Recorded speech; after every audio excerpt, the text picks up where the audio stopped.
Olá, seja muito bem-vindo a mais um Religados Podcast, aquele podcast que você já sabe, né? A gente sempre vai trazer para você um bom estudo, um bom testemunho ou alguma coisa para edificar a sua vida.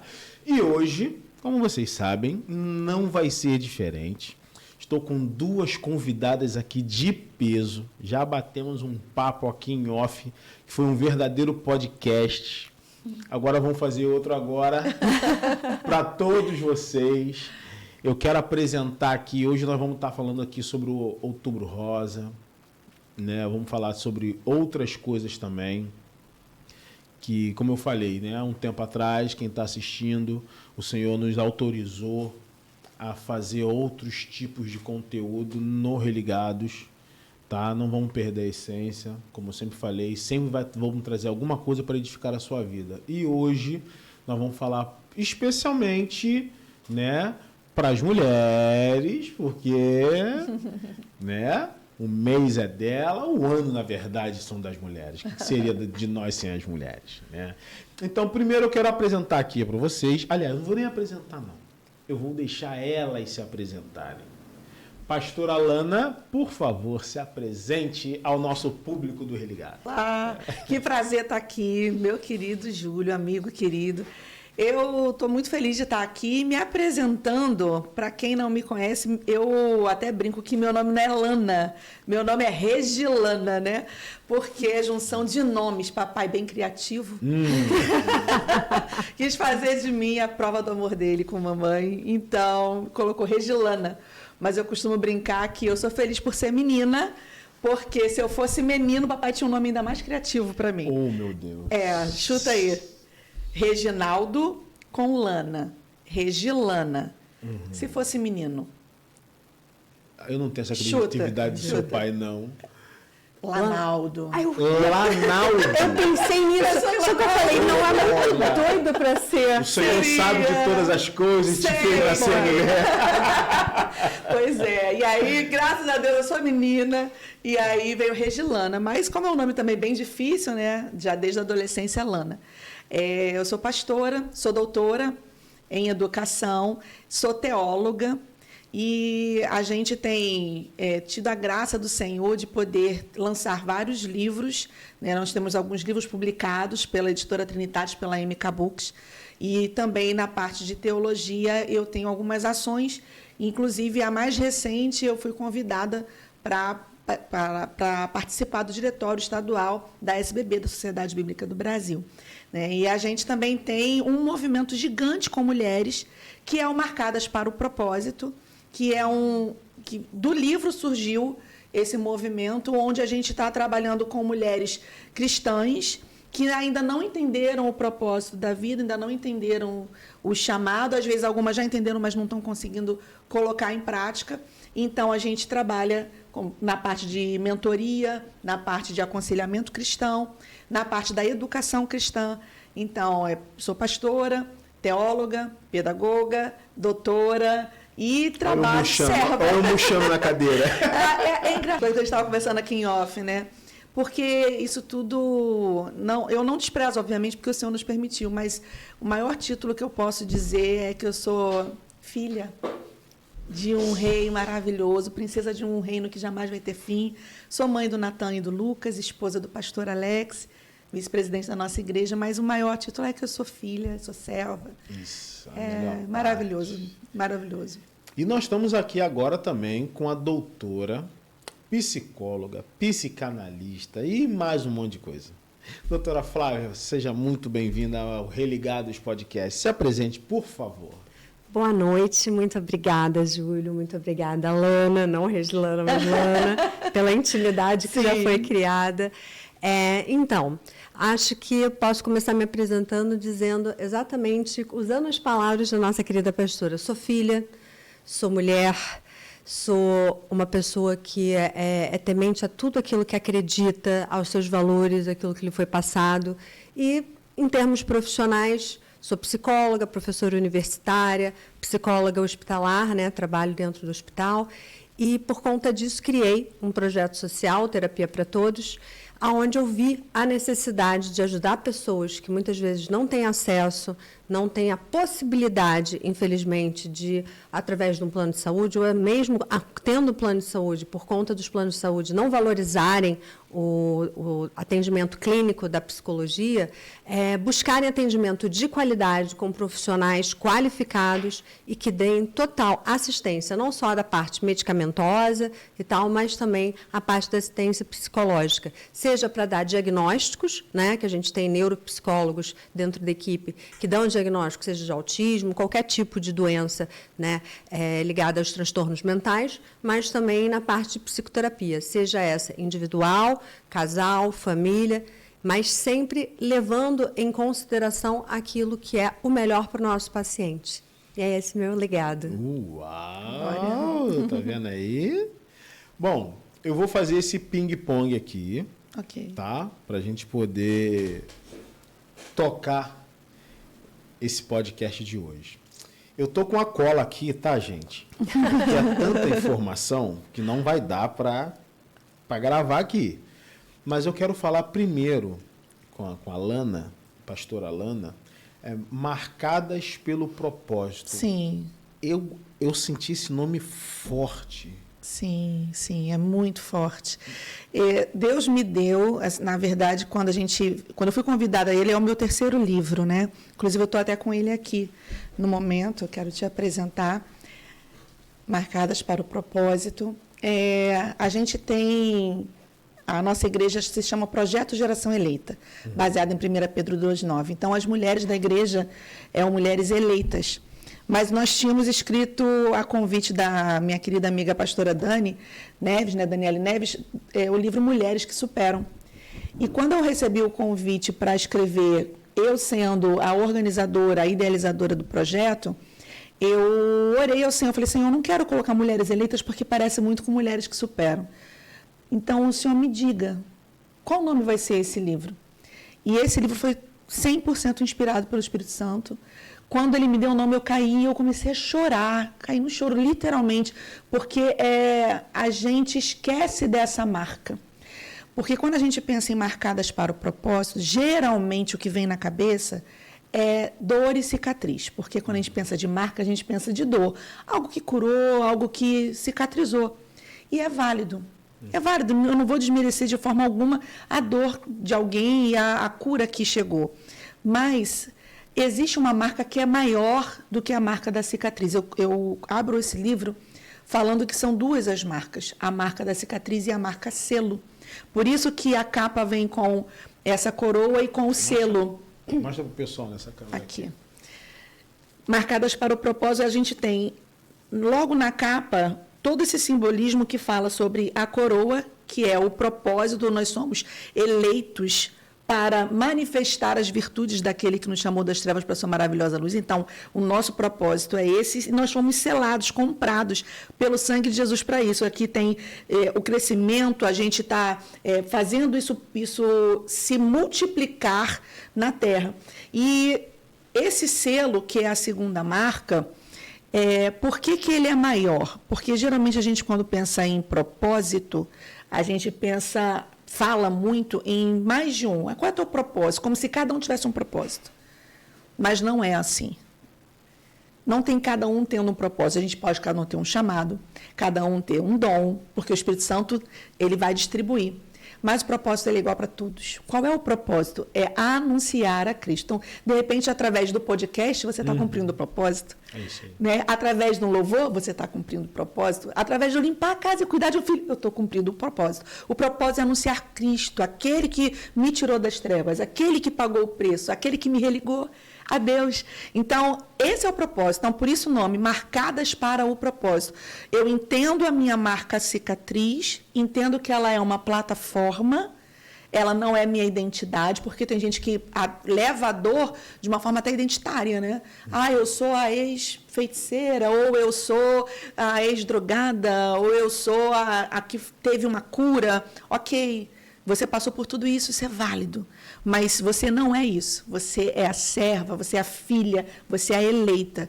E tudo isso que você viveu, toda essa cicatriz, é uma plataforma para que você possa estar anunciando a tua marca selo, que é a marca da cruz do Calvário. é a marca de Jesus. Então, esse livro, ele não foi escrito somente por mim. Ele é uma antologia, onde temos 25 autoras. Eu sou a idealizadora e fiz o convite para cada uma delas. Então, aqui nós temos pastoras, nós temos missionárias, nós temos empresárias, mulheres de Deus que entenderam que as suas marcas promovem a marca do propósito. Então, aqui eu tenho missionária da Albânia, eu tenho, que é a pastora Miriam, eu tenho a orelha foi escrita pela pastora Mari Rios, que é a líder das mulheres, foi, né, durante muito tempo a líder das mulheres da Atitude, né, da Igreja Batista Atitude. Nós nos conhecemos na Associação Billy Graham.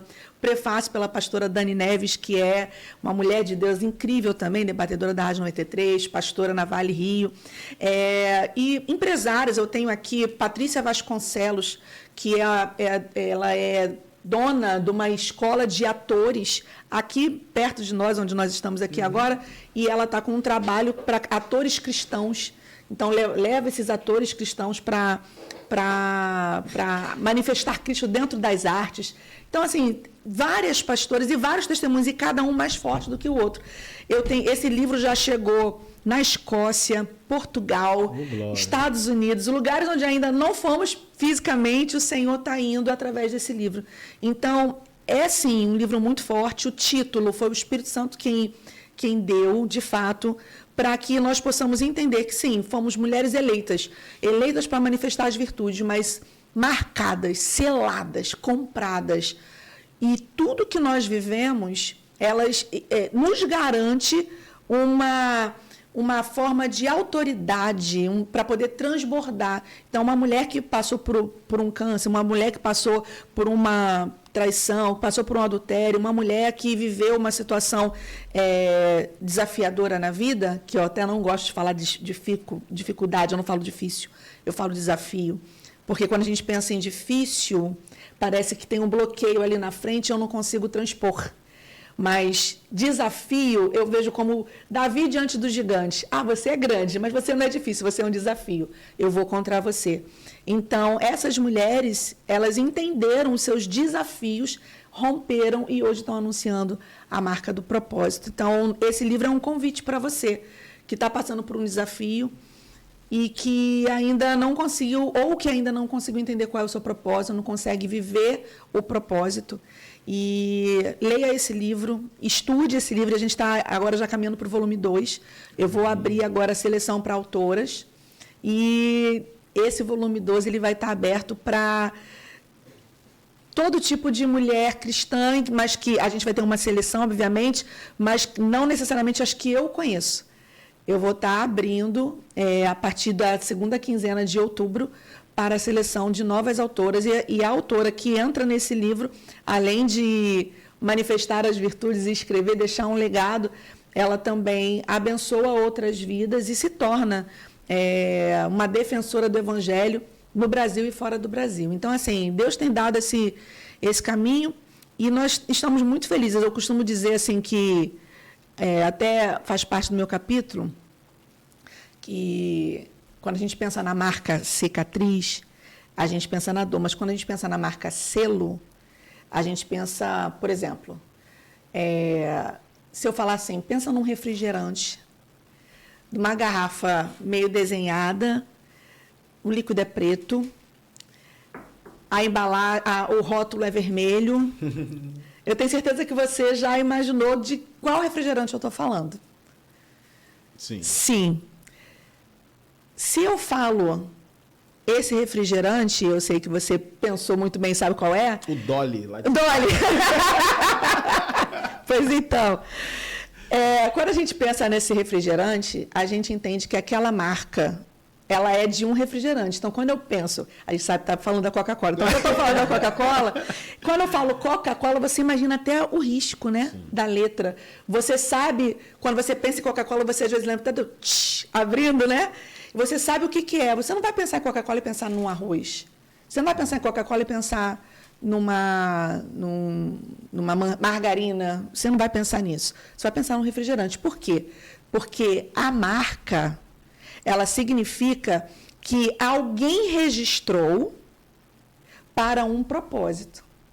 Então, alguém, o dono da Coca-Cola, pegou essa marca, registrou, patenteou. Então, só ele pode usar e no fim que ele designar. Assim é a marca do propósito. Então, quem é selado tem um dono e tem uma motivação do para que vai fazer, do porquê vai viver. E aí, se eu não entendo que eu fui selada, eu perco, bato cabeça, fico triste, entro em situações complicadas, desafios que não foram Deus quem decidiu para mim. E aí, quando eu vou ver, eu estou perdida, abatida, sem propósito e fora do que o Senhor planejou para mim. Então, por isso, eu preciso entender qual é meu selo, qual é o meu propósito, qual é o meu chamado e viver aquilo que Deus idealizou. Amém. Doutora Flávia. Manda bala. E agora? Vamos lá. Com a senhora eu vou jogar pesado. Pode? Jogar pesado.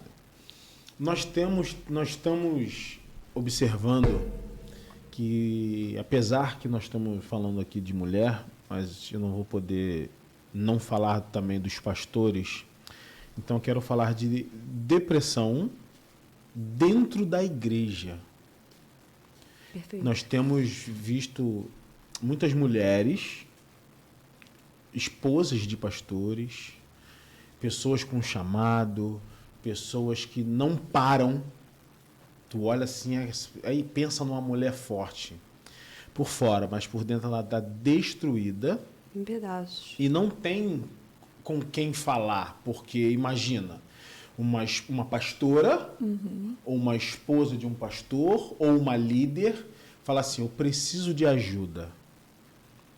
Como é que é isso para lidar com a depressão dentro da igreja? E eu vou completar com uma outra pergunta, porque às vezes uma notícia de um câncer de mama traz uma depressão ou pode ser totalmente um estopim, porque essa mulher já vem com uma depressão e recebe esse diagnóstico, deve ser pesado, né? Muito. Acho muito pertinente a tua colocação, até mesmo porque muito do que eu vejo na vida prática como mulher, aí sai a psicóloga, sai a doutora, estou falando aqui Flávia mulher e não Flávia psicóloga, é exatamente isso que você falou com total clareza e com muita propriedade. É importante a gente entender que dentro da nossa vida a gente vai ter dificuldades e que isso não vai nos tornar menor, mais frágeis, vulneráveis ou mais fracas por conta daquilo que eu estou passando.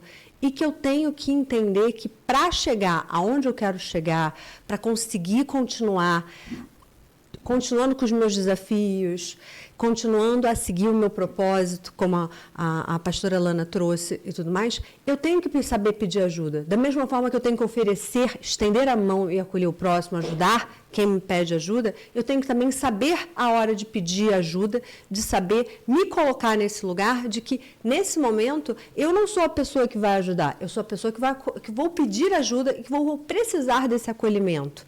Infelizmente, muitas mulheres dentro da igreja, às vezes, se envergonham, acham que isso é sinônimo de fraqueza. Está orando pouco. Por aí. Não estou cumprindo o que eu deveria cumprir, não estou sendo a serva de Deus que eu deveria ser, e não é por aí.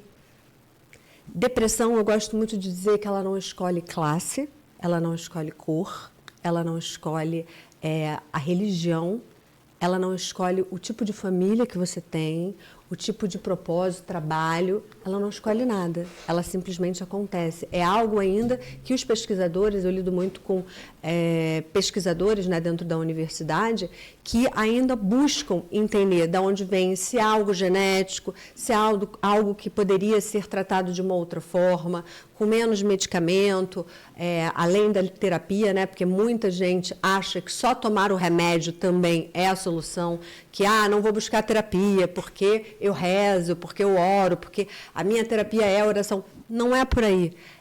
Como a gente conversou aqui em off, antes de começar, no meu entendimento como psicóloga, aí não é mais a pessoa, é a psicóloga, eu entendo que é um combo. A cura, a solução, a A salvação, vamos usar essa palavra, a salvação está no momento onde eu tenho a minha fé, em conjunto com, se for o caso, claro que nem todos os casos são, o medicamento, o remédio, e também a terapia. É uma tríade, onde eu tenho que saber utilizar essas 3 coisas de forma inteligente e que eu tenho que aceitar que neste momento eu estou precisando. Isso significa que eu vou precisar para sempre? Não. Significa que eu vou precisar até onde for necessário. E o profissional que está me atendendo, se ele tem os mesmos valores que eu tenho, se ele pensa da mesma forma que eu penso, ele vai conseguir me entender e ele vai conseguir respeitar, ele vai me ajudar a chegar lá. E no momento certo, ele vai me dar o indício do tipo assim, agora já é o momento de você seguir sozinha. Você já consegue seguir esse desafio, você já aprendeu, e que, se for necessário, houver uma recaída, o que também é natural, é importante falar isso. A gente não é porque a gente se curou, que a gente salvou uma vez, que isso não vai poder acontecer novamente. Às vezes acontece, e não é por isso que eu sou menos ou mais que ninguém. Eu simplesmente sou humana. Eu tenho minhas fraquezas, eu tenho minhas limitações, eu tenho minhas vulnerabilidades. E eu tenho que estar disposta a pedir socorro de novo, se for preciso. Então, agora vamos levar esse assunto agora para dentro de casa. Perfeito. Tá? Uma família cristã, marido, mulher, a família crente, a mãe com 2, 3 filhos. Né? Essa pergunta para a pastora e para a psicóloga. Como que uma mulher chega para o seu marido e fala assim, amor, eu estou esgotada, eu preciso de ajuda? Eu vejo isso para muitas mulheres, uma dificuldade gigante. Porque dependendo do marido, ele vai falar, isso é frescura. Se ela for uma pastora, vai jejuar. Porque nós temos esse preconceito ainda da depressão, da fadiga da mulher. A mulher, ela sempre... Eu falo que a mulher sempre foi muito mais forte que o homem. Me perdoe os homens, mas é. Mas então, como é para dar o start de pedir essa ajuda? Na verdade, a mulher, ela pede sem falar. Né? Ela começa sem falar. Para ela chegar a pedir ajuda verbalmente, é porque todos os outros sinais não foram percebidos. E o homem, geralmente, ele é mais objetivo, ele é mais direto, ele, de fato, não faz uma leitura tanto quanto a mulher. A mulher ela é mais minuciosa nessas leituras, mas a mulher ela fala através do seu esgotamento, de uma irritabilidade, através de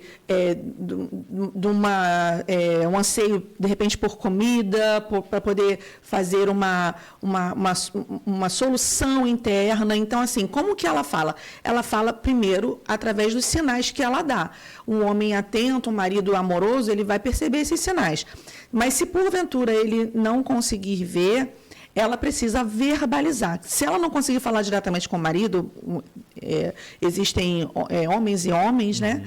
Ela, certamente, possivelmente ela vai ter uma rede de apoio, uma amiga, uma irmã, uma mãe, uma pastora, né, uma liderança, uma psicóloga, alguém, ela precisa verbalizar, porque o que é calado pode acabar sendo manifestado numa doença, né? A gente tem muita mulher que está adoecendo não porque está doente, mas porque está se traindo. Dentro dela, ela está se negando aquilo. Não, eu tenho que dar conta, eu tenho que ser forte, eu não posso parar, eu não posso respirar, eu tenho que fazer. Mas o corpo tem seus limites. Sim. A alma tem seus limites, né? O espírito, ele superabunda, mas a alma tem uma limitação, os nossos sentimentos têm uma limitação, o corpo ele tem uma limitação. Então, como que pede ajuda? Primeiro, ela vai dar sinais. Se ainda assim não for atendida, ela precisa verbalizar, ela precisa falar com alguém. Ela precisa dizer, olha, eu preciso dar uma pausa nisso, você pode dividir, você pode, de repente, se na coisa de casa, se tiver condição, chamar alguém para ajudar, né? Para poder dar esse suporte, dividir de alguma forma esse fardo para não ficar sobrecarregada. Porque nas igrejas, isso eu falo como pastor, eu fico muito triste em dizer, mas infelizmente isso é um fato. A maioria das igrejas requer do novo membro que ele entre logo num perfil para que ele seja aceito na comunidade. E isso vai para homens e mulheres. E aí a gente acaba aprendendo a mascarar para ser aceito pela comunidade. E isso perpassa pelo ambiente familiar. A mulher ela vai mascarar, isso já desde menina, né? E no ambiente religioso isso reforça de uma forma grotesca. E aí ela não pode verbalizar, porque senão ela não vai ser aceita na comunidade. Ela está endemoniada. Como fraca. Ou ela é fraca, não pode ser líder, principalmente uma pastora, não pode. Uma pastora sofre de depressão, a pastora tem um burnout, não pode. Esse é o ponto. Agora, também, existe um ponto que o Espírito Santo tem me trazido para uma reflexão. Eu sou nascida e criada no Evangelho, filha de pastores. Então, eu vivi muito bem aquele tempo em que não podia dizer que você estava com um problema na alma porque você estava endemoniado. A gente sabe disso, tudo era demônio. Mas agora a gente está indo para o contraponto, o lado oposto, que a gente está tirando o espiritual. Agora tudo é alma. Clínica da alma. Aí você vai, coach no altar, dando ensinamento de alma. E eu acho isso muito válido. Que bom que nós tivemos esse ganho. Mas a gente não pode esquecer que o mundo espiritual ainda existe. Que os demônios são reais. Que Satanás, ele não brinca de ser Satanás. E ele vai entrar nessa vulnerabilidade da alma, da psique, para poder acessar pontos estratégicos espirituais para pegar aquela mulher. Né? E através disso, adoecê-la, seja no corpo, seja na alma, enfim. Mas peça ajuda, não feche os seus olhos nem sua boca. A mulher, ela não é forte. Assim, a mulher é mais forte que os homens. Em alguns aspectos, sim, mas a gente teve que se fazer. E até o feminismo tirou de nós a possibilidade de sermos femininas, de sermos vulneráveis. E, assim, eu tenho ido para uma luta de deixar de ser forte. A força vem do Senhor, né? Diga ao fraco, eu sou forte. Então, eu sou fraca, preciso do forte, que é o Senhor. Ele me fortalece. E eu não sou Mulher Maravilha, não quero esse estereótipo. Faço muitas coisas, tenho muitas... Ok, mas eu preciso dele. Eu preciso de Deus, eu preciso do meu marido, eu preciso de suporte. E você, psicóloga? Eu achei excelente essa frase final da pastora Lana, de falar que eu não sou a Mulher Maravilha, eu não sou a Mulher Poderosa, porque eu acho que é isso que dentro da igreja, infelizmente, para você ser uma líder dos casais, líder dos jovens... Eu peço perdão a você em casa que vai me criticar ao falar isso, mas é uma verdade. Eu, como psicóloga, é muito triste ver que uma pessoa que tem depressão ou que tem qualquer tipo de transtorno, tá? Pode ser ansiedade, burnout, o que for, que tenha algum pensamento ruim, né? E que às vezes não consegue compartilhar com a sua família dentro da igreja, com a sua família da casa, com a sua família, que eu digo inclusive de colegas e tal, porque vai ser considerada fraca. Ela não é fraca, ela simplesmente está passando por um momento difícil, por um desafio, e que às vezes aquilo foi colocado na vida dela exatamente para provar para ela que ela é forte e que ela consegue vencer, se ela seguir pelos meios corretos. Sim. Se ela procurar ajuda, se ela aceitar que não é só uma questão de fé, não é só uma questão de falta de oração, isso ou aquilo, e que ela tem que pedir ajuda, seja para o marido, seja para uma amiga, para a pastora, e que isso não vai tornar ela menos para ela ser uma líder, para ela ser uma pastora, para ela ser aquela pessoa que vai guiar outros. Ela apenas, naquele momento, está precisando de uma atenção maior. E a pergunta principal que você fez sobre a questão de falar com o marido, né? Concordo novamente com a pastora Lana. Tem que ser falado. Eu acho que sinais a gente tem que prestar atenção, sim, mas aquilo que não é verbalizado, aquilo muitas vezes vai passar desapercebido, porque eu não culpo o homem que não vê os sinais, porque às vezes o homem, ele tem um papel do provedor, ele tem um papel, ele tem um outro papel diferente da mulher dentro da casa, tá? Então, no momento em que ele tem que exercer esse papel, às vezes, infelizmente, não é por maldade, não é por ver, vai passar sem querer e o homem não vai poder ajudar como ele poderia. Então, eu acho, sim, que a mulher tem que abrir o coração, sentar no seu leito, junto com o seu marido na cama e falar, meu amor, eu não estou bem.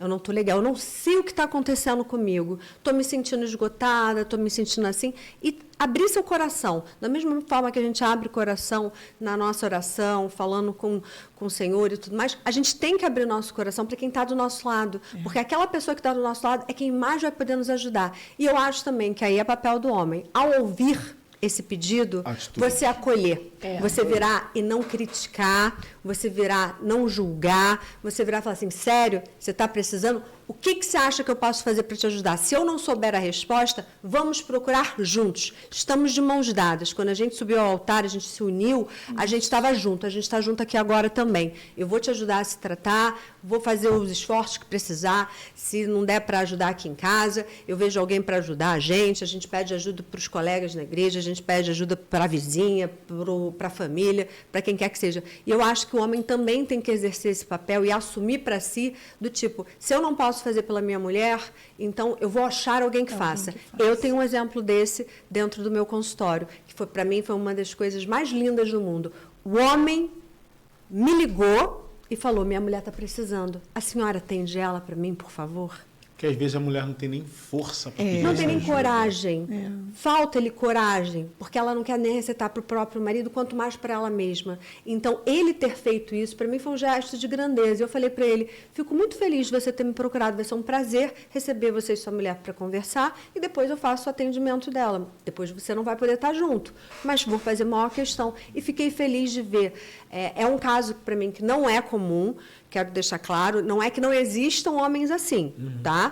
Mas, para mim, foi um caso atípico e que eu fiquei muito feliz de ver que, pelo menos, existem. Estão por aí, um pouquinho escondidos. Estão meio escondidinhos, mas existem esses homens. E eu acho isso de um cuidado com a mulher, que é a mãe dos filhos desse cara, que é a dona daquela casa, daquele lar, é a raiz de tudo, porque foi ela que proveu os filhos para ele e é quem está ali lado a lado, é quem dá o suporte para ele continuar trabalhando, para ele continuar na lida, para ele continuar sendo o homem que ele é, o provedor que ele é, porque ela precisa estar bem para fazer esse papel também. Verdade. E é importante as pessoas entenderem isso. Agora eu quero botar fogo no parquinho. Bora! Eu quero falar, você falou assim, nós estamos deixando um pouquinho o espiritual de lado. Aí eu já tinha a pergunta aqui. Opa. A depressão também ela pode ser espiritual?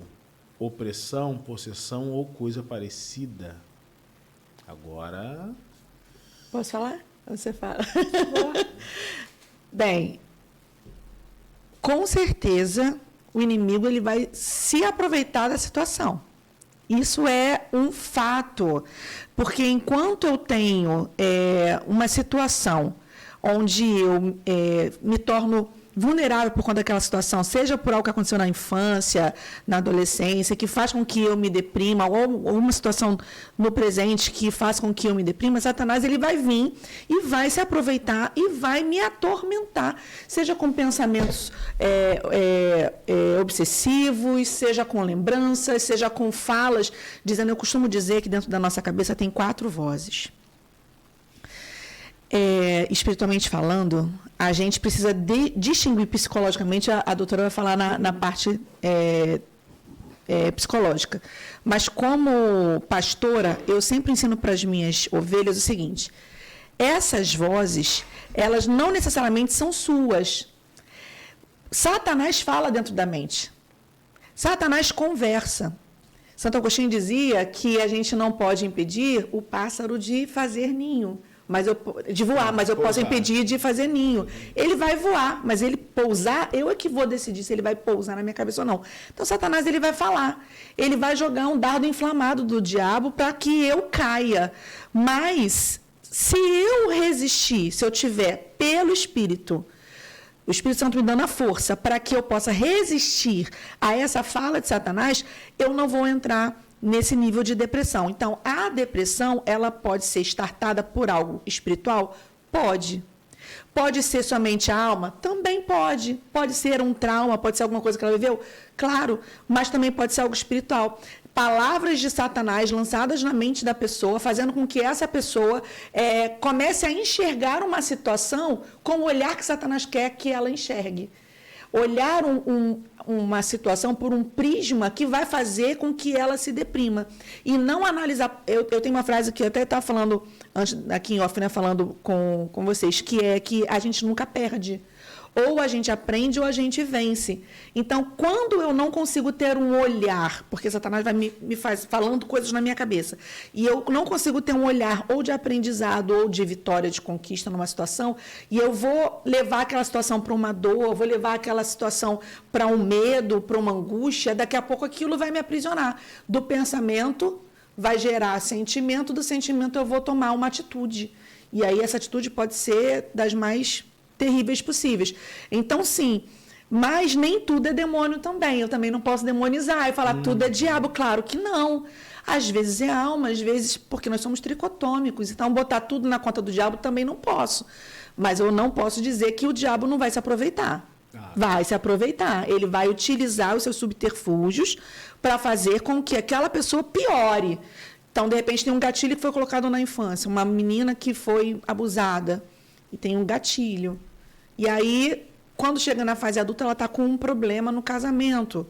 E não consegue se relacionar com o marido, enfim, situações adversas acontecem. Satanás ele vai utilizar um gatilho que foi colocado lá atrás para fazer com que aquela pessoa fique vulnerável a cada dia mais. Enquanto aquele gatilho for acessível para ele, ele vai tocar naquele gatilho. Se todas, é tipo a luz. Se eu aperto, tem um interruptor aqui, eu aperto o interruptor e acende a luz, eu vou apertar e vai acender a luz. Quando aquilo deixa de ser vulnerabilidade em mim, que é a cura, né, que eu consigo ver aquilo mais com outro olhar, ele não vai tocar mais, Satanás não vai ter mais acesso a mim. Então, a cura ela é necessária para que os demônios não me acessem mais. E essa cura ela pode vir na alma, através de um tratamento, de um apoio psicológico, mas também pode ser uma cura no espírito, eu buscar a Deus, eu ter vida com Deus, porque isso está muito sendo negligenciado, devocional. A gente vai só domingo para a igreja, e só ora na igreja. Como que a gente vai ter força para lutar contra esses demônios?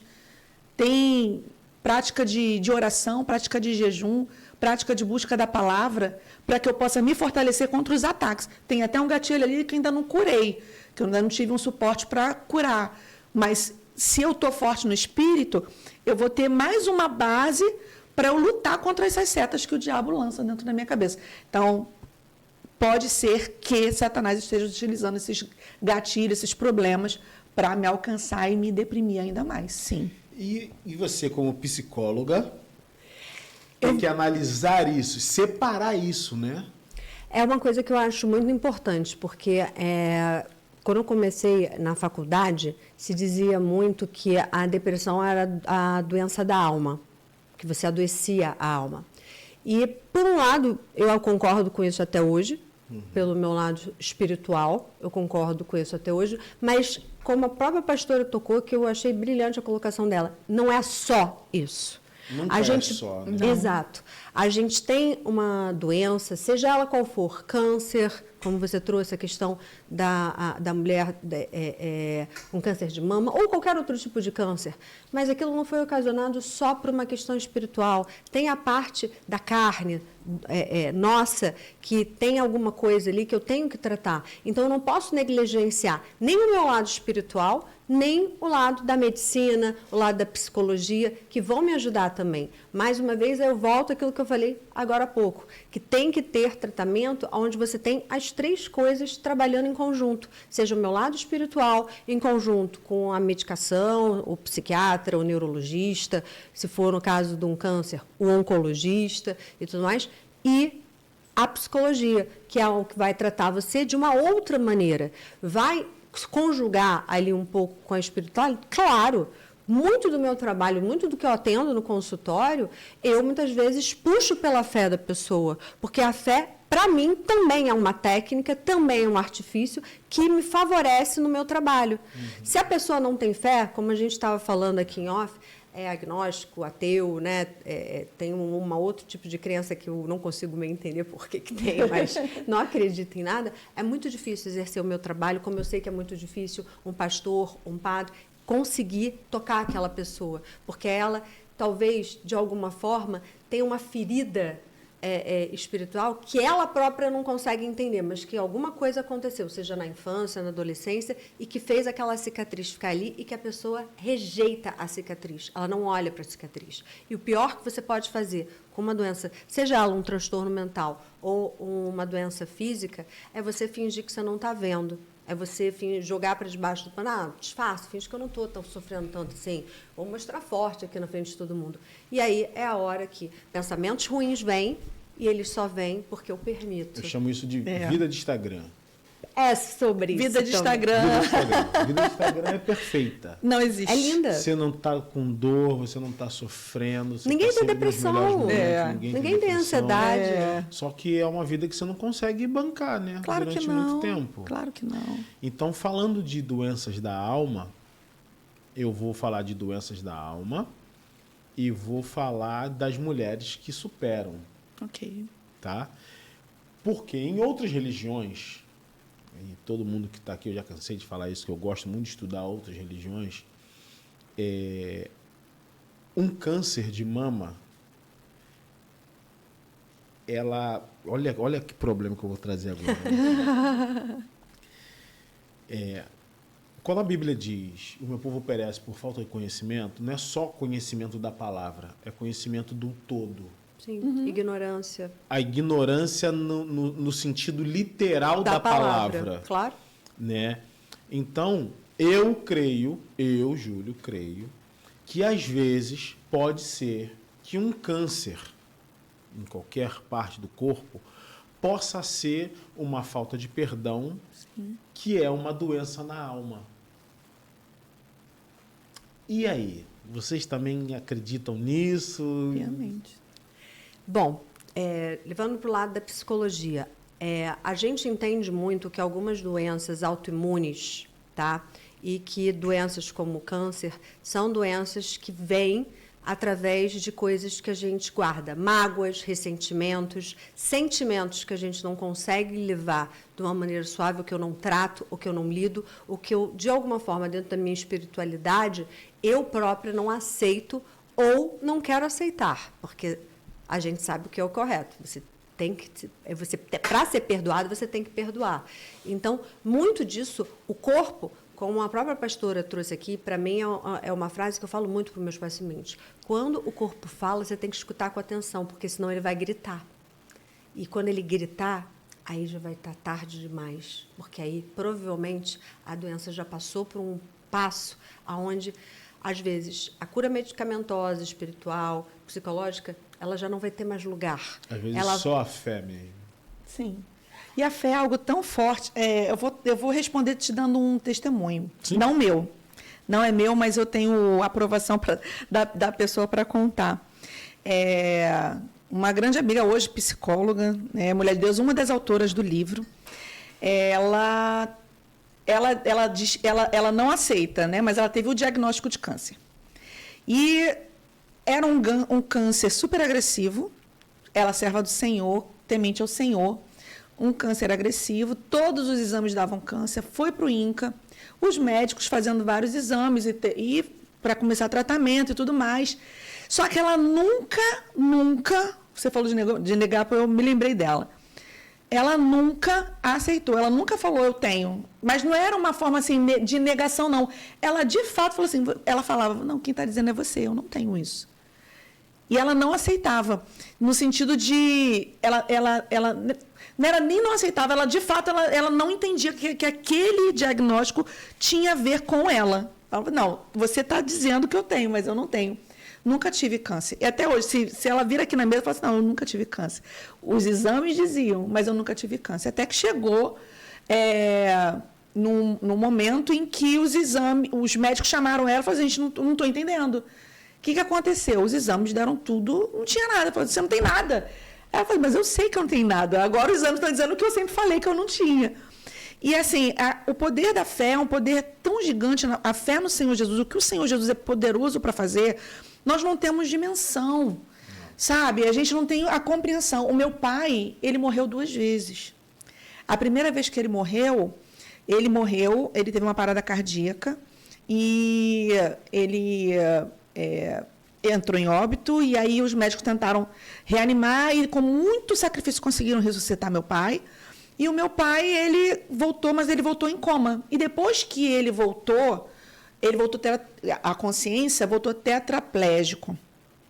Só, tadinho, só a cabeça que mexia, né? E aí, eu me lembro muito bem que eu cheguei perto do meu pai, e ele ainda estava no Hospital Carlos Chagas, na enfermaria. Eu virei para ele e falei assim: pai, só se lembra que o senhor morreu?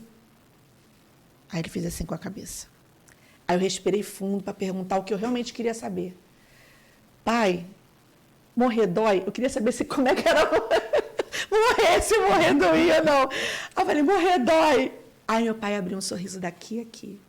Então, morrer com Jesus é maravilhoso. Falei: então me conta, pai, como é que era. No meu culto já sou de graça, já te conto. Mas, enfim, ele me contou depois como é que foi a experiência dele, né, no céu, as coisas que ele viu e tudo mais. Vai deixar o povo curioso, né? Ele falou que era incrível, ele teve contato com... Ele viu um ser imenso e falava para ele assim: volta. Ele falava: eu não vou voltar. Ele falou: filho, ele falava: eu não vou voltar. E me deu até um sentimento assim de rejeição. Como assim? A gente aqui orando, pedindo, fazendo campanha, várias igrejas juntas, orando para o senhor voltar. O senhor não queria voltar. Eu falei: filha, é maravilhoso lá. É uma paz maravilhosa. Morrer com Jesus é maravilhoso. E aí ele contando, ele falou: vi árvores que eu não tenho na terra. Ele contando lá. Enfim. Mas os médicos disseram que ele só ia voltar a andar 2 anos depois. Meu pai voltou a andar em 2 meses. E pregando o evangelho, fazendo culto. Só que ele pedia ao Senhor: Senhor, eu quero voltar para aquele lugar. Me leva de volta. Me leva de volta. Ele perdeu a graça nessa terra. E aí, quase 1 ano depois, né, meses depois, ele de fato morreu. E hoje dorme no Senhor, é um pastor, né? Ele era pastor e hoje dorme no Senhor. Mas por que eu estou dizendo isso? Porque a fé, ela é poderosa para trazer a cura. Nem que seja a cura após a morte, porque a gente às vezes quer a cura só na terra, né? Mas estar morto com Cristo, você vai estar curado. Então a fé em Cristo te leva também para a cura no mundo celestial, né? Então a fé, ela vai te curar. Deus é todo poderoso. Deus é infinitamente mais do que aquilo que a gente pensa. Ele pode fazer em nós infinitamente mais. Então, eu acho que nos falta essa consciência de que Deus não mudou. Embora a humanidade tenha mudado, Deus não mudou. Ele continua o mesmo, ele continua fazendo milagres. Doutora, você respondeu a pergunta? Não, né? Sim, já. Eu tô lá no céu com o seu pai. Assim. Mas eu gostaria só de fazer uma colocação que eu achei importante do que ela falou. O pai dela e o exemplo que ela trouxe, a amiga sua, né? Ela é psicóloga também hoje, né? Ela é autora do livro, Lene Mas Santos. é sua amiga? Minha amiga. Isso. Sim. Ambos os casos que a pastora trouxe, a pessoa seguiu o tratamento. A pessoa seguiu aquilo que os médicos e tal propuseram. Havia negação, não, que nem ela falou, ela negava. Não é que ela negasse. Quando eu falo negar, é negar de você virar e falar assim: eu não tenho, por isso eu não vou me tratar, por isso não há necessidade de tomar remédio, de fazer terapia, o que quer que seja. Isso, dentro da psicologia, é a negação. O que ela não faz é que ela não aceitava o que estava sendo dito para ela. Você tem essa doença, assim, acessado. Isso eu acho super válido, porque ela teve... É a inteligência emocional que tanto se fala hoje em dia, que todo mundo fala, que eu tenho que ter inteligência emocional. É isso. Inteligência emocional, David Goleman, quando ele cria essa expressão, inteligência emocional, é isso. É você saber, você entender do que se trata e, dentro daquilo, você viver e experienciar aquilo da melhor maneira possível. E é isso que eu acho que é o mais importante quando a gente fala de uma doença. É você aceitar, sim, que eu tenho que fazer o tratamento e tudo mais. Não tenho que aceitar que eu vou ter aquela doença e que agora, a partir de agora, eu vou ter que ter um registro na minha cabeça. Sou um paciente com câncer, ou sou uma mulher depressiva, ou sou isso, ou sou aquilo. Não. Aceitar isso não é a solução, tá? Negar, pior ainda. O importante é você entender que a cura parte do que eu tenho que fazer o tratamento, eu tenho que seguir aquilo que me é orientado, que os médicos vão dizer, ou a ajuda, se for no caso de uma questão psicológica, do que o meu psicólogo vai ajudar. e que a minha espiritualidade vai vencer se eu tiver força, se eu tiver a fé de que aquilo vai me ajudar, de que aquilo vai fazer a diferença na minha vida. Ó, Beleza. a Lene, ela não chegou nem a fazer o tratamento, veio antes. Mas eu tenho uma amiga, uma pastora, uma outra amiga, que ela, toda vez que ela está com câncer, Sim. toda vez que ela vai fazer o tratamento, ela fala assim, não, eu vou lá, eu vou fazer. Mas a vida dela, pensa uma pessoa que sorri, que, sabe, prega, que está no altar, você não diz que ela tem câncer. É sobre isso. Eu não vou entrar... são dois casos totalmente diferentes, né? Além não chegou nem a precisar fazer o tratamento, a cura veio. Mas essa minha outra amiga, a pastora, ela faz a quimioterapia já há anos. Há anos. Não entrou em remissão ainda, mas ela não mudou a alegria dela. No começo, sim, foi difícil. Mas hoje, tem que ver. Ela dá show de alegria em muita mulher. E é uma pessoa que está fazendo um tratamento bem agressivo, mas está lá feliz, sorridente, e não é mascarado, não. Você vê os frutos, né? Que a gente conhece a árvore pelo Então, fruto. eu vou apertar um pouquinho as senhoritas. Vamos lá. Como falar de milagre, você como pastora e você como cristã, para quem tem câncer de mama e... Vou emendar a segunda pergunta. Chega até aquela cirurgia que tem que fazer a retirada. Sim, mastectomia. Como é que fica a mente dessa mulher? Pelo lado psicológico, ela completamente se destrói, né?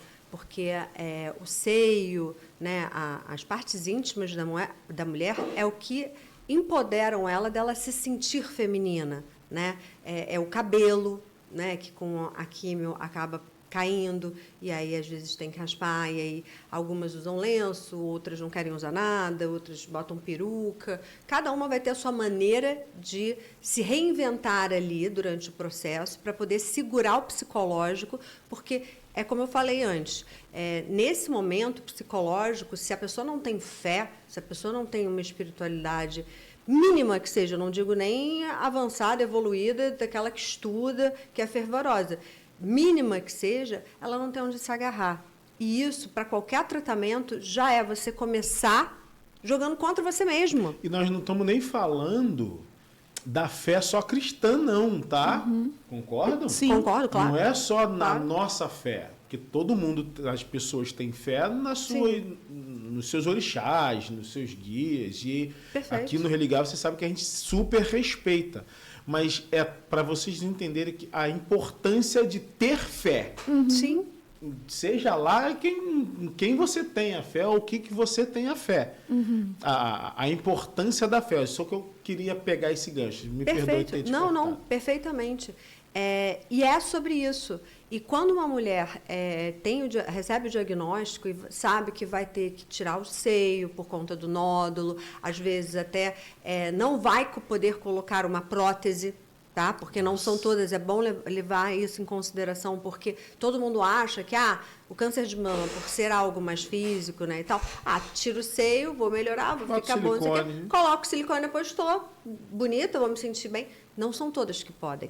Pela medicina, você vai ter que fazer exames, vai ter que ter um monte de coisa, e aí entra uma outra parte que eu acho muito interessante, que é um trabalho muito mais atual hoje em dia, que é as tatuadoras, né? Que elas tatuam o corpo da mulher e tal, refazendo como se a pessoa tivesse o seio, né, a auréola, o bico e tudo mais. Tem outras pessoas que não querem, que preferem uma outra tatuagem aonde tem a cicatriz que foi retirada a mama. Então, para cada mulher é de uma forma.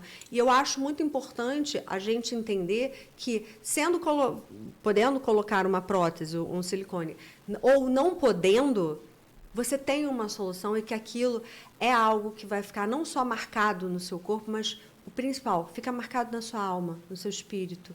E aquela vivência vai te engrandecer. É o que a pastora trouxe. Se você não vence, você aprende. E eu acho que é muito sobre isso quando você tem a espiritualidade, você entender até onde eu fiz tudo que a medicina poderia me oferecer, eu fiz tudo o que a psicologia poderia me oferecer, e eu também fiz tudo o que a espiritualidade poderia me oferecer. Nada é 100% milagre.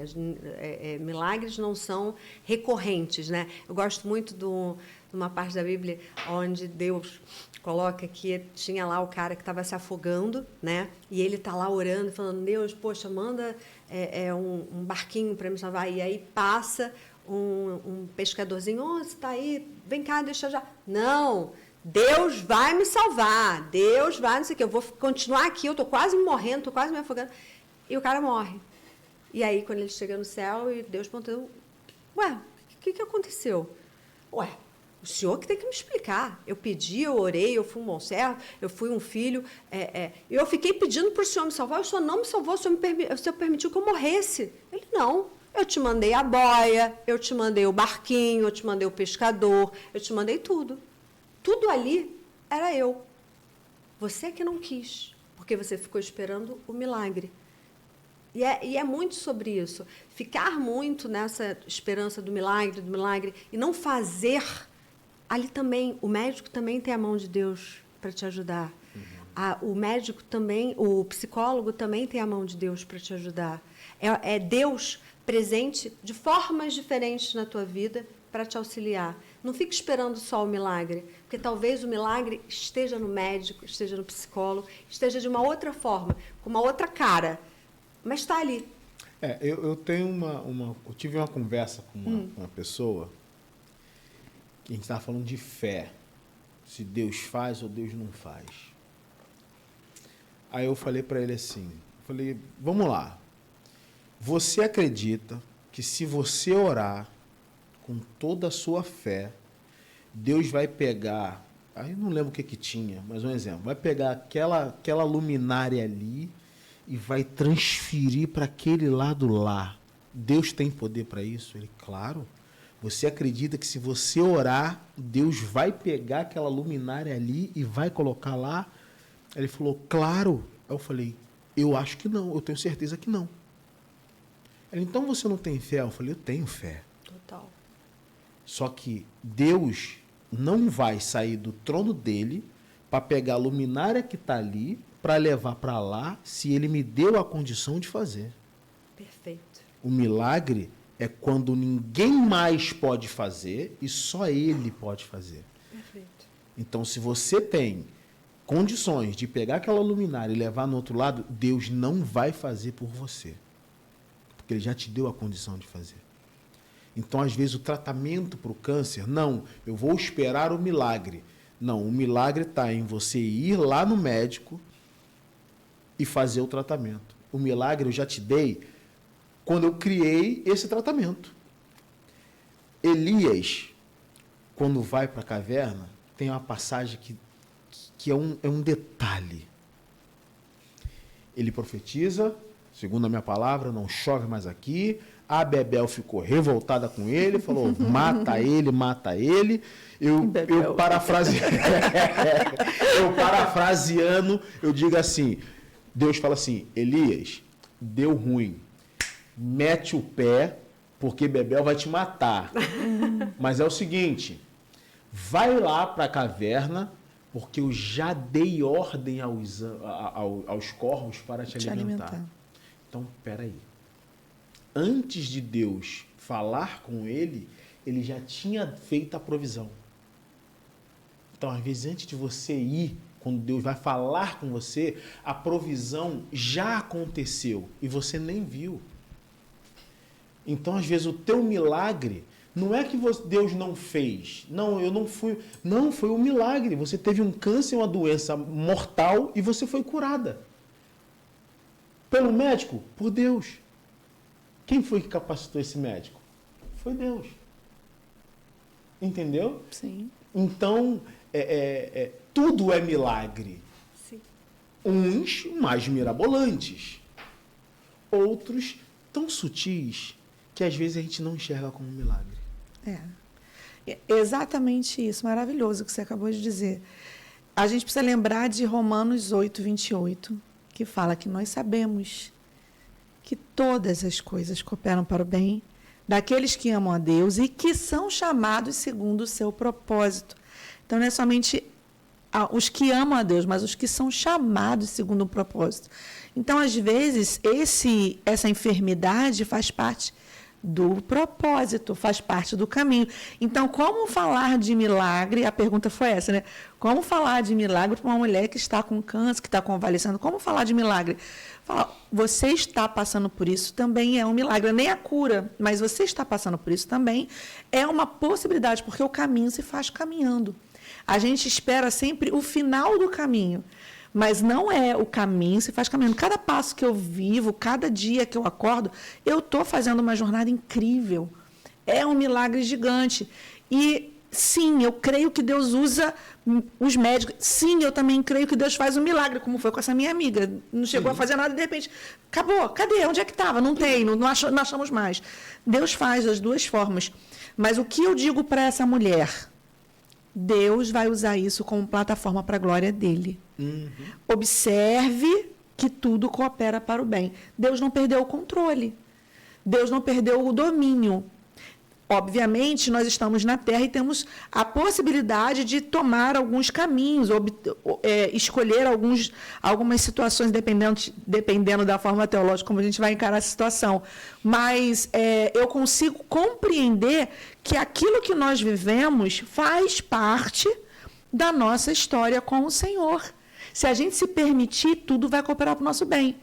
Se eu começar a olhar para um copo, tem essa analogia, né, do copo meio cheio. Se ele está meio cheio, se ele está meio vazio, se eu começo a observar tudo para um lado positivo, tudo para um lado de um ganho, tudo para um lado de aprendizado, eu consigo compreender que isso que eu estou vivendo vai, de alguma forma, me beneficiar.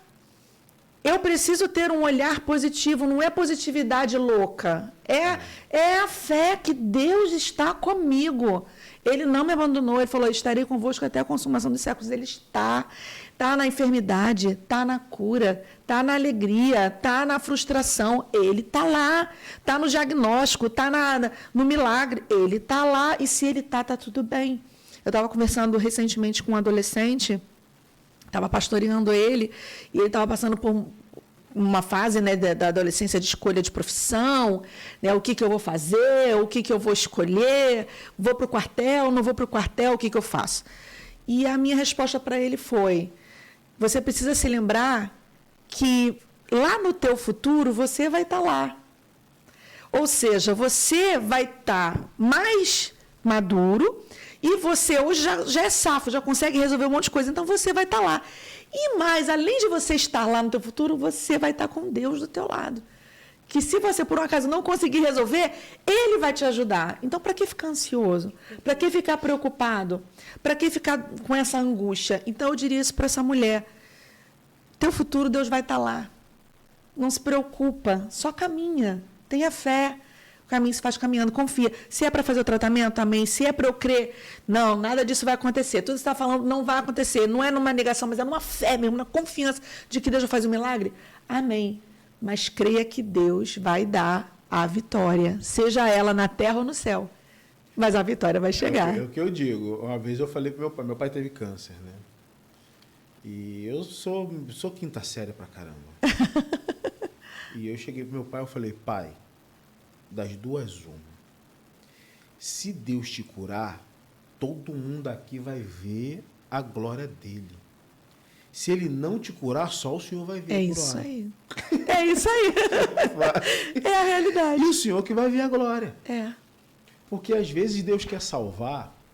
Isso não é para tirar a fé de ninguém, não. Pelo contrário. O que é salvar?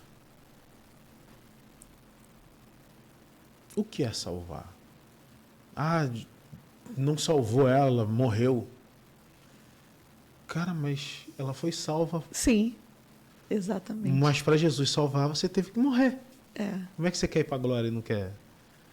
Entendeu? Todos nós iremos um dia. E para isso tem que acontecer alguma coisa. Exato, exato. Tudo é para a glória dele. Exato. Tudo é para a glória dele. Como é que eu vou dar um testemunho ou ajudar alguém se eu realmente não tenho, vamos falar de vivência, né? De falar, de sentir, eu sei o que você está passando porque eu passei. Isso. Eu consigo transbordar o que eu tenho autoridade naquilo isso que eu aí, vivi. Eu tenho autoridade naquilo. Então, às vezes, você que está passando por esse problema... É isso. Já parou para pensar que, de repente, Deus te escolheu para viver esse processo, fazendo parte do propósito dele para ajudar outras pessoas a vencer? É verdade. É verdade. De repente, você foi um escolhido, uma escolhida.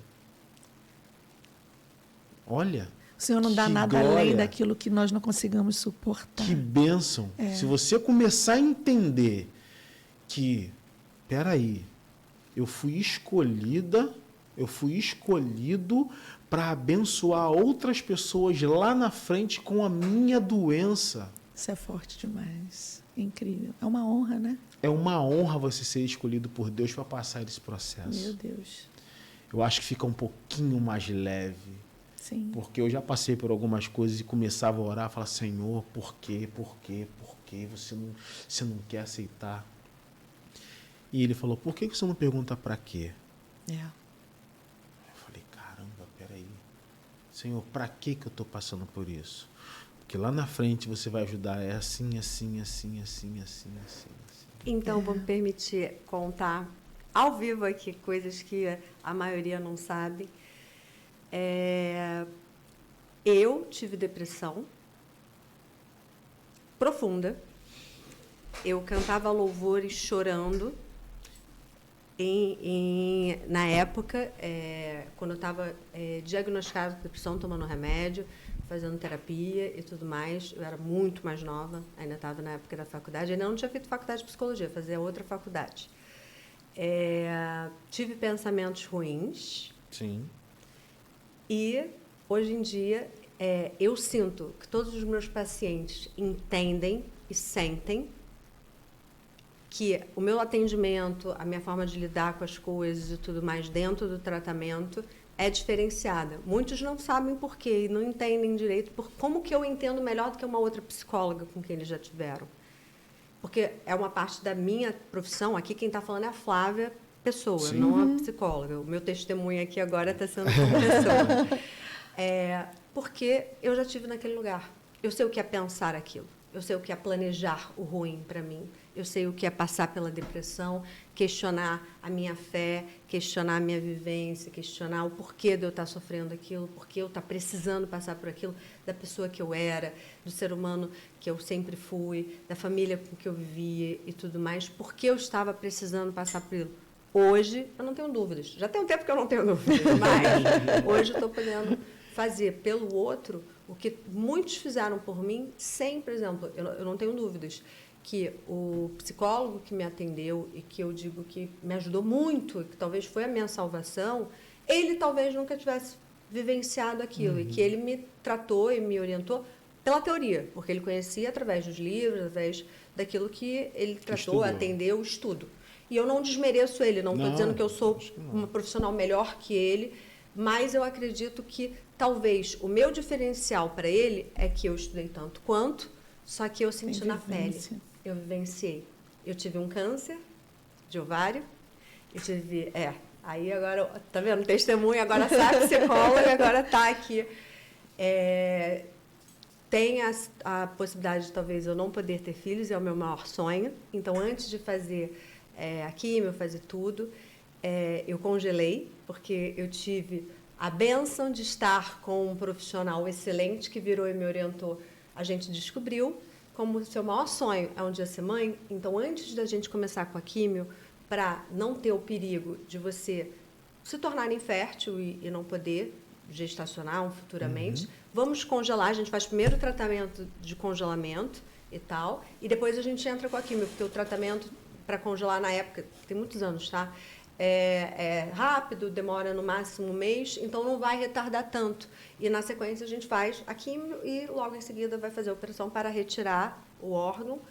E depois você não fica preocupado, você tendo um útero, eu consigo implantar de volta na época que acontecer, que tudo acontecer e tudo mais. Eu consigo botar o óvulo congelado com o material do seu marido, que futuramente será, porque na época eu não tinha marido, eu era muito jovem, e vai dar tudo certo.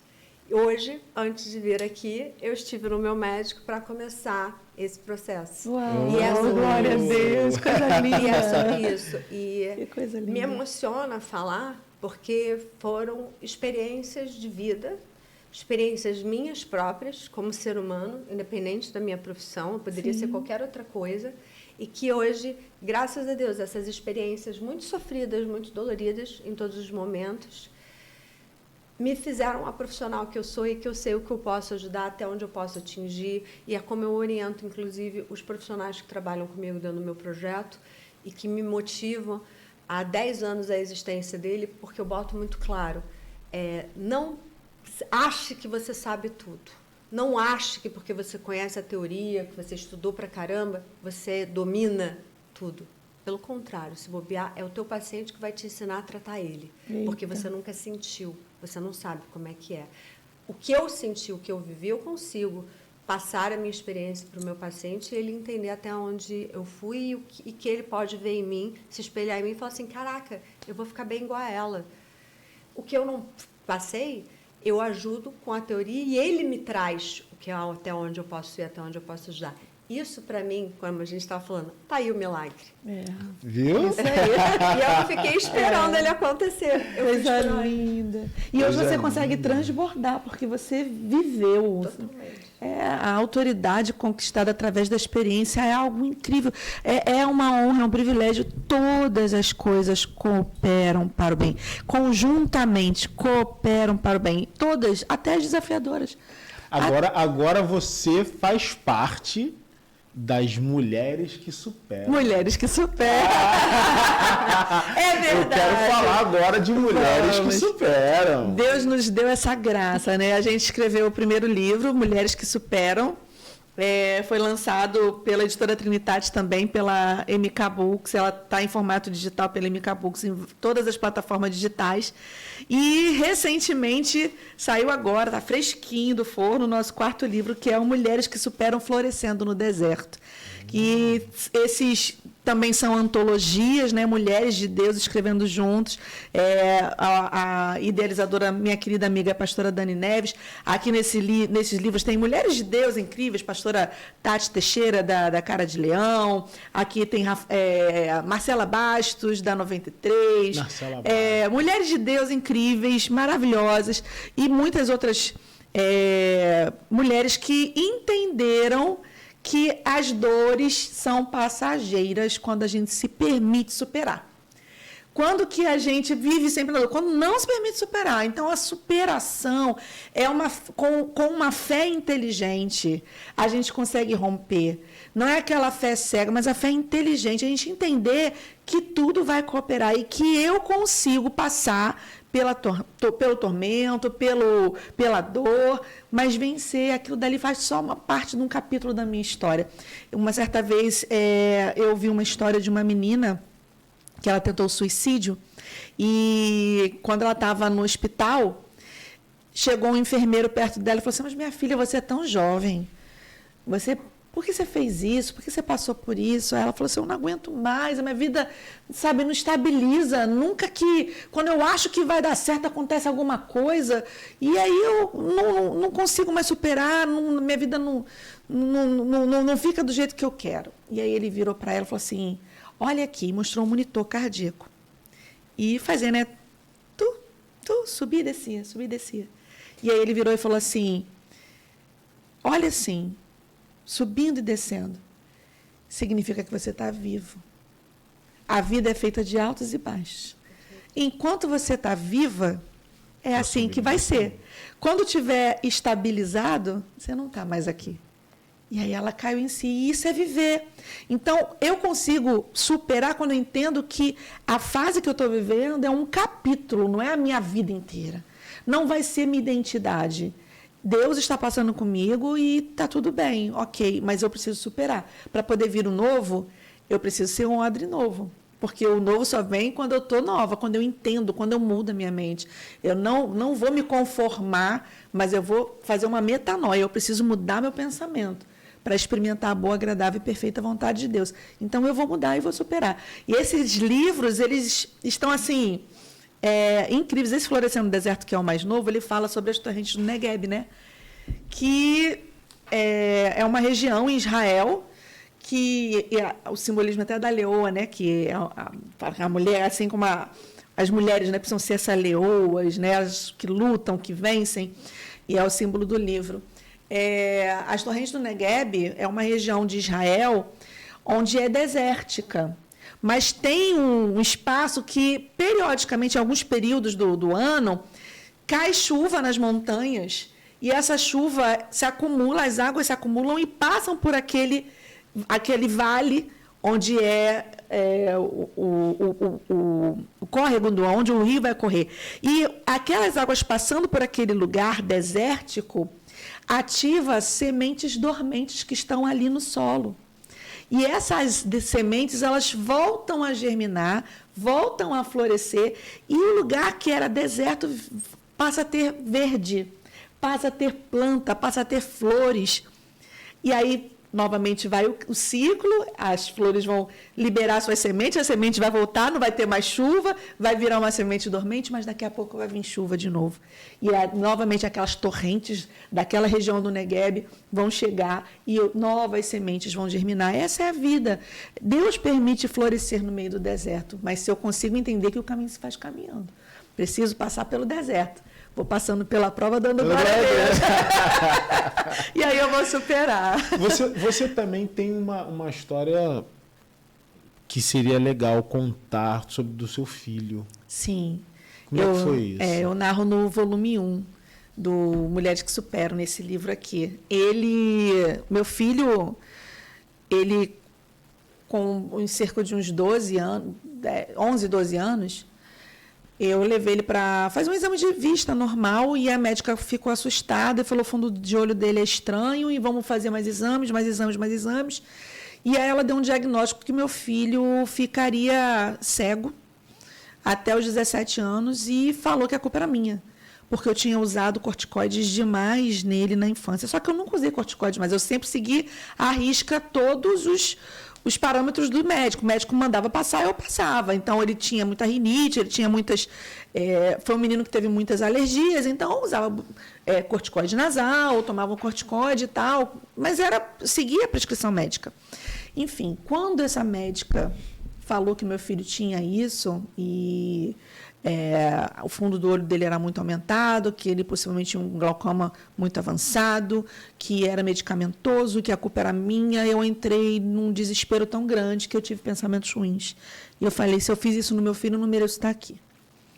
E os pensamentos obsessivos, né? Aqueles pensamentos que vinham, essas vozes na cabeça que eu não conseguia tirar. Você destruiu a vida do teu filho, você acabou com seu filho, você vai ter um filho que não vai ter um futuro e a culpa é sua. E ele falava na minha cabeça, e num dos desesperos eu quase fui às vias de fato. Uma dor gigante. Até que meu marido e meu filho, eles nunca aceitaram esse diagnóstico. E a médica, eles falaram assim: vamos trocar de médica? Vamos fazer os exames, mas vamos trocar de médico? Aí trocamos de médico. Quando chegou no outro médico, o médico falou assim: olha, de fato, ele tem um fundo de olho muito aumentado, não é normal o que ele tem, mas vamos acompanhar de 6 em 6 meses? Ele viu meu desespero, eu já estava desesperada, e começamos a acompanhar. E passado alguns anos, repetindo os exames, tomografia no olho e várias situações fazendo, chegou-se à conclusão de que o olho dele é assim. Ele nunca teve nada. Meu Deus. Nunca teve nada. Só que antes de chegar ao diagnóstico, eu já estava confiante, né? Aí até que chegou o diagnóstico, ele nunca teve nada. O fundo de olho dele é anormal. É dele. A visão dele é perfeita. E não houve nenhuma alteração em todos esses exames nos exames. Nunca mudou. Aí a médica especialista em glaucoma virou e falou assim: olha, ele não tem glaucoma. Ele não tem nada disso. E tem que acompanhar como acompanha qualquer outra coisa, porque é diferente, mas não significa que ele vai ter alguma coisa no futuro. Ele não tem nada. E aí eu digo, foi um milagre que Deus fez. Deus não precisou curar meu filho, porque ele não tinha. mas ele precisava me curar, porque o meu marido, ele sabe muito bem, ele teve uma experiência sobrenatural, ele foi arrebatado dentro de casa. Para quem não crê, meu marido passou por isso, então eu posso dizer que isso acontece porque dentro de casa, meu pai também, enfim. E ele foi arrebatado e veio um ser e levou ele para um lugar, e nesse lugar ele viu uma grande multidão de mulheres, e essas mulheres estavam me esperando para chegar, para pregar. E ele falou assim, que eu chegava num carrão, eu falei, eu gostei dessa parte do carrão, eu gostei bastante.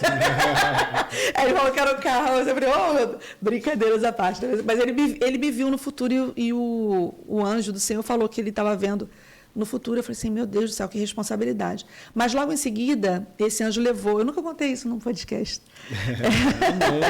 Nunca contei isso, é algo muito íntimo, né? Muito pessoal, mas enfim. Aí esse anjo levou o meu esposo num outro lugar que ele relata que é como se fosse uma repartição pública, mas eram demônios conversando. Ele sabia que eram demônios. E eles começavam a conversar. E eles estavam falando sobre mim ali. Por isso que o anjo levou naquele momento. E eles falaram assim, a gente precisa parar. A gente precisa parar. Ela, isso não pode acontecer. A gente precisa parar. E aí um deles virou e falou assim, aí um falou assim, mas a gente não pode tocar nela, não pode fazer isso, porque a oração daquela, e ele entendia pelo Espírito, que eles estavam falando da oração da minha avó já dorme no Senhor há muito tempo. A oração dela está viva, ativa. A gente não pode fazer isso que a gente quer fazer, porque ela está blindada pela oração.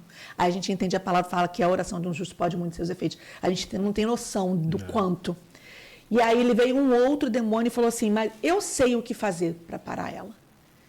Aí ele falou assim, eu observo ela há muito tempo, há muitos anos. Toca nos filhos dela que ela para. Aí o meu marido gritou, nos meus filhos, não. E aí eles ficaram alvoroçados, falaram assim, como é que ele está aqui? Ele não pode estar aqui, é um ambiente espiritual, ele não pode estar aqui. Quem trouxe ele aqui? E aí esse anjo levou ele para um outro lugar que já era algo de revelação para ele, então não cabe eu estar contando aqui. Mas por que eu estou falando isso? Porque assim como eu não tinha noção, mas os demônios sabiam qual era a minha vulnerabilidade, que eram os meus filhos, então eu precisava passar por esse processo para entender que dos meus filhos Deus cuida. Que eu não tenho que me desesperar. Esse era o meu calcanhar de Aquiles. Então, eu precisei passar por isso. E eu precisei superar. Então, eu relato no livro que a superação não foi da cura do meu filho, foi a mulher que supera. Eu precisei superar o medo de confiar em Deus para cuidar da minha família. Eu achava que eu que tinha que cuidar, eu que tinha que fazer, eu que tinha que agir, entende? E esse é o meu relato no livro. Mas tem mulheres incríveis aqui, com relatos também maravilhosos, incríveis, poderosos, tanto no volume 1 quanto no volume 2. Olha, um grande relato para o seu outro livro. Marcada Vamos fazer. Já está convidada. Opa! Já está convidada. Legal. Bom, meu Deus do céu. Vai eu de novo apertar vocês. Você como pastora, sim. Você como mulher psicóloga, acontece, não deveria, mas acontece. Estou sendo impulsionado a falar sobre isso de uma forma até um pouco violência doméstica. Em ambiente religioso cristão. Isso é tão mais comum do que... Infelizmente. Normal não, a maioria comum. pode dizer. Infelizmente é calado, é silenciado. Eu digo até que é algo que não se fala para não se comprometer o ambiente. Mas é uma pura verdade.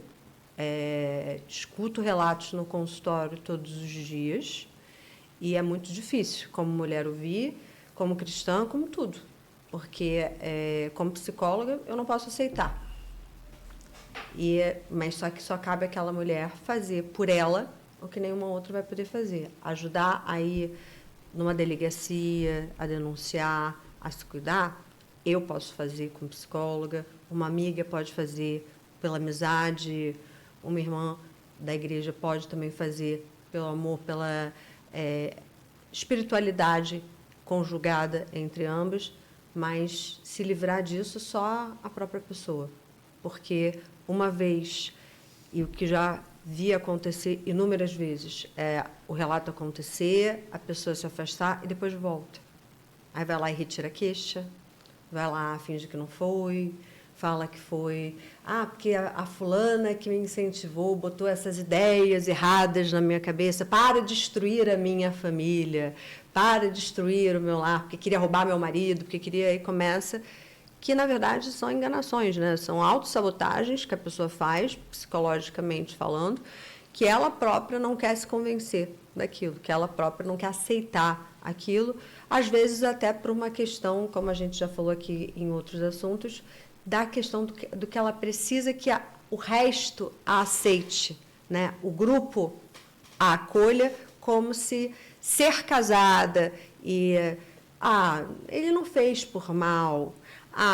fui eu que fui errada, eu não devia ter feito, ele só fez aquilo, ele perdeu a paciência e tal. E não é por aí. Eu acho que o respeito tem que vir de ambos os lados. E quando eu ultrapasso o respeito, você tem direito de ultrapassar também. Então, cabe para ambos os lados. A diferença é que mulheres, dito o sexo frágil, né? Que na verdade não é, nós somos muito mais fortes, desculpem a vocês, homens, mas dito sexo frágil, infelizmente é o sexo mais vulnerável. É o sexo que, por conta dos seus afazeres do lar, por conta de toda a questão que a gente tem da espiritualidade cristã e tal, de entender o nosso papel dentro da casa, você é considerada menor, abaixo. Então, o homem, às vezes, se sente no direito de te tratar dessa ou daquela forma, agredir e fazer com que você se sinta... Eu vou deixar você falar, mas eu quero pegar um gancho aqui. Perfeito. E falar para esses homens loucos. Paulo, no caminho de Damasco, ele cai e fala assim: Saulo, por que você me persegue? Eu vou chegar na analogia. Senhor e tal. Saulo não perseguia Jesus, ele perseguia a igreja, perseguia a noiva dele, correto? A Bíblia também nos diz, maridos, ame vossas esposas como Cristo amou a igreja, que deu a vida por ela. Então a mulher tem várias passagens para o homem cuidar, que é a parte mais frágil e tal. E essa mulher faz parte de um corpo que faz parte de uma noiva que tem um noivo. Ele não tem noção com o que tá brincando. Olha o tamanho do problema que esse cara tá arrumando para a vida dele. Se esses agressores acham que estão passando batido... Mas não tá mesmo. Não estão, cara. Não estão. Eu só tô na Bíblia. Às vezes eu gosto dessas viajadas assim. Mas não é viagem, não. Isso é real. É exatamente isso. A mulher, ela é do Senhor. Corpo dele, ela deveria ser muito bem tratada pelos seus maridos. A doutora Flávia falou sobre ser comum. E é isso, é muito comum. Não é normal. Perfeito. Mas é comum. Mas isso não deveria ser normal. Não deveria ser normal. Essa menina, essa mulher, porque às vezes acontece também com filhas, né, com enteadas, com crianças, mas a violência doméstica, mulher e marido, eu ouvi uma pastora muito conhecida, ela contou que tinha uma mulher que ela aconselhava, e ela falou assim: vamos orar pelo seu marido. E elas entraram no propósito de jejum. E aí essa mulher, ela vinha com um roxo. E ela falava assim: não, Jesus vai libertar ela, você é a coluna da sua casa. Vamos orar que Jesus vai libertar ele. E ela começou a fazer a campanha de oração, essa pastora junto com a ovelha, e passava um tempo, daqui a pouco ela aparecia novamente machucada. Até que, de repente, o que aconteceu? Ela não apareceu mais. Ela morreu. Eu sorri para ver se vocês iam falar assim: o marido se converteu. Não. Se converteu, não. Sim. Ela morreu. E aí ela falou: eu nunca mais aconselho uma ovelha a ficar calada e a ficar somente em oração. Porque Deus tem todo o poder, mas o homem, ele precisa escolher o que ele vai fazer, o que ele não vai fazer. Então, aprendendo com ela, eu faço exatamente isso com todas as minhas ovelhas, até porque, além de eu ser pastora, eu sou esposa de policial. Meu marido, além de pastor, é policial militar. Então, quando acontece, graças a Deus, há muitos anos que isso nunca aconteceu, mas aconteceu uma vez, de uma ovelha chegar e relatar um abuso de violência, é na hora. Vamos da parte dele. Separa. Separa. A pastora está falando de separação. Separa de corpos. Qual o problema? O problema é o recasamento. Depois a gente fala sobre isso. Mas separação, como é que você vai manter uma mulher debaixo do mesmo teto de um agressor por conta da religião? Isso não existe. E eu até puxei aqui para... Desculpa, por causa da religiosidade. Verdade. Porque religião é o religare. Exatamente.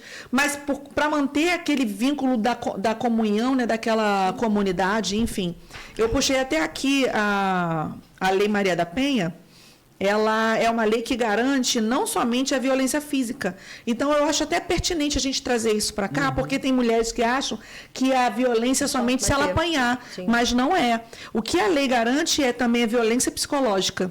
Ameaças, humilhações, manipulações, controle, isolamento, isso também é violência. A lei ampara você, mulher, que está passando por isso. Violência sexual, estupro. Estupro no casamento acontece? Acontece. A mulher não quer e acontecer é um estupro. Perfeito. E isso, pela lei, a mulher está garantida. Estupro marital, forçar relações, impedir o uso de contraceptivo. Sim. E isso é um abuso sexual. Patrimonial, destruição de um bem, tá? Eu estou com ciúme, jogo o celular, acabou, não sei o quê, e quebra alguma coisa. Então, violência patrimonial, controle do dinheiro, retenção de documentos, para que a mulher não faça as coisas, guarda, não deixa a mulher usufruir dos seus documentos. E a violência moral, calúnia, difamação, injúria. A mulher que está passando por isso, ela precisa manifestar, precisa verbalizar, precisa procurar uma delegacia. Estamos falando de inúmeras mulheres que estão dentro de igrejas, neste momento, às vezes, esposas de pastores. Sim. Mas que ficam caladas para não sujarem a imagem dela ou a do marido, e que depois, quando vai sujar, porque acontece, se ele não for contido, pode chegar às vias de fato até chegar no feminicídio. Então, nós precisamos agora, Outubro Rosa, a gente fala além de mama, além de câncer. Muito além. A gente precisa entender a cura da alma, a cura no corpo, a cura no espírito. A mulher, ela é um ser integral, feito por Deus, a imagem e semelhança do Senhor. Faz parte da noiva de Cristo, cuidada, amparada pelo Senhor. Como que a gente aqui, num momento desse, numa mesa tão maravilhosa dessa, a gente não vai te dar esse suporte? Procure ajuda. Denuncie, não se cale. Se você não tem, de repente, um espaço porque o seu pastor é um homem mais machista, porque, infelizmente, existe isso, né? A gente não consegue um suporte da liderança que a gente tem, então vai na liderança do homem, vai numa delegacia, você vai na delegacia da mulher, tem profissionais lá experientes, tem psicólogas, tem mulheres lá que vão te dar o suporte, mas não se cale, não se cale. Esse é um mês da gente olhar bem minuciosamente para a mulher, porque a mulher, infelizmente, ela está sendo colocada num lugar ou de superioridade, como a gente falou no começo, né? Eu sou a Mulher Maravilha, eu posso tudo, o feminismo trouxe, deslocou a gente do lugar, ou no lugar da submissa. Eu mando, então a mulher seja submissa ao marido, então eu faço tudo o que eu quiser com você, inclusive uma violência, seja ela física, psicológica, enfim. Eu acho que essa tua colocação ainda, na minha apresentação, eu acabei não falando, porque eu acho que não cabia. Eu sou psicóloga perita e eu atendo vara de família e vara da mulher. Uhum. Então, muitas vezes eu tenho que fazer laudos, pareceres, fazer coisas, e a mulher traz. E quando eu penso nisso, quando a gente fala da tua religiosidade, da tua espiritualidade, da igreja que você frequenta, o culto, o pastor que está ali na frente, eu acho importante trazer para os ouvintes que estão aqui ouvindo a quantidade de mulheres que foi fantástico a pastora ter trazido a Lei Maria da Penha ponto a ponto, porque a maior queixa, óbvio que além da questão da agressão física e verbal, é a patrimonial. Por quê? Porque dentro da igreja, Infelizmente, ainda há um conceito de que a mulher, por ser aquela que tem que cuidar da casa, cuidar dos filhos, por muitas vezes não trabalha, ou para de trabalhar, ou abre mão do seu trabalho, da sua Por causa profissão. do ministério dele. Exatamente. Isso. E aí o que acontece? O homem, como provedor, como tudo, ele passa a ter o controle sobre toda a financeira, toda a parte patrimonial da casa. Então, ela se sente naquela situação onde, eu tenho que aceitar, porque, poxa, ele paga as contas da casa, ele faz tudo por mim, ele paga... vou para onde? Eu saio daqui, eu vou para onde? Eu vou me abrigar aonde? Se calam por isso. Exato. Então, assim, é importante a gente dizer que quando isso acontece, você tem meios. Inclusive, quando a Delegacia da Mulher ela recebe a denúncia, digo isso por conhecimento interno. A primeira pergunta que a delegada normalmente faz é: você tem para onde ir? Porque se não tiver, lhe é dado um local, óbvio que é um abrigo temporário, até aquela mulher achar um local para ir se resguardar, até que saia. A questão do afastamento, do cara não poder chegar perto dela, 500 metros, se for preciso, mais metros, e por aí vai. Então, assim, falando agora com conhecimento de causa profissional dessa área, é importante, sim, e acho excelente o que a pastora falou. Na sua igreja, é um pastor, é um homem, e por isso você tem medo de falar, de se abrir. Busque, então, alguma liderança feminina, alguém com quem você acredite que você possa ter intimidade, que você possa se abrir, para que talvez aquela pessoa passe, seu pastor passe adiante a informação e você, pelo menos, se salve, porque o mais importante é isso, é entender que se está acontecendo agora, o depois pode ser muito pior, você pode não estar mais lá. Eu vou até além, se tiver um pastor assim, com todo respeito e honra, mas saia dessa igreja. Porque se você está debaixo de uma liderança que não tem o entendimento que a tua vida é importante, que não cuida de você, então vai para uma outra igreja. Vai ter um pastor mais consciente, vai ter uma pastora mais consciente que vai te dar o suporte, né? Porque a gente, às vezes, não consegue nem a liderança feminina. Porque tem igrejas que nem as lideranças femininas conseguem ter essa visão. Porque elas são machistas. São machistas. Elas levam para o outro lado. Sim, concordo plenamente. Sim. Plenamente. E eis aqui uma pastora que não é feminista. Que eu quero deixar isso muito claro aqui. Não, a pastora está falando, não, eu não sou, ao contrário. Eu sigo os princípios bíblicos e eu consigo entender perfeitamente o critério de submissão, de estar debaixo da mesma missão, mas eu não consigo conceber uma mulher que está passando por uma violência e uma liderança que manda ela continuar subjugada ao seu agressor. Isso não é igreja. Isso não é igreja. Isso pode ser qualquer outra coisa, mas isso não é igreja. Eu fico imaginando se uma mulher chegasse para Jesus e falasse assim: mestre, o meu marido me bate, faz isso, faz isso, faz isso, faz isso, faz isso. O que o senhor me indica? Eu confesso que eu tenho uma grande dificuldade de Jesus falar assim, volta lá para sua casa e vai orar. Fica quieto. Claro que Se não. calha. Jamais.